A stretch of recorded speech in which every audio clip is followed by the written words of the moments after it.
Anytime a book is made into a movie, there are going to be some changes. And hear me out, sometimes the changes are good. Here are some changes that I noticed in the latest feature for Sunrise on the Reaping that differ from the text. The first one I noticed is Lenore Dove volunteering to take Hamish's place. When Hamish is at the reaping ceremony, stands up for Lenore Dove with the Peacekeepers, and then ultimately becomes the next reaping victim. Lenore Dove is volunteering, saying, "Take me instead." Now, this is a really wonderful gesture. I think it lends to her character development excellently because she is rebellious by nature, and she would want to volunteer for this boy that she's madly in love with. But it is kind of funny too because they need a boy to represent District 12. Woodbine has been unalived, and they're looking for a male tribute. So Lenore Dove, baby girl, it ain't you. They've already got their two females. And the delay that they're on does not allow for enough time to re-reap the women as well. In the books, Lenore Dove is devastated that Hamish is being reaped. She does feel slightly responsible, but she holds in her tears and does not give them much of a reaction. They will not use our tears for their entertainment. Next change from the book to the feature that we got is the pin. Maisie Donner is wearing the Mockingjay pin, and this is huge for the fandom.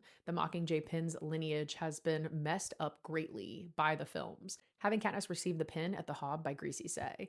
I have a lot of theories on how this pin could play out. If you'd like to see that, then let me know in the comment section. But Maisie wearing it is just such a good sign for the fandom because Maisie does not like the pin in the books. She does not wear it to the reaping ceremony. The pin lives in her drawer at home, is made by Tam Amber, and it's something that bothers Lenore Dove. Last major difference from the book to the feature that we received on July 4th is also something that differs in the teaser trailer that we received last November, and it's Hamish running toward the cornucopia.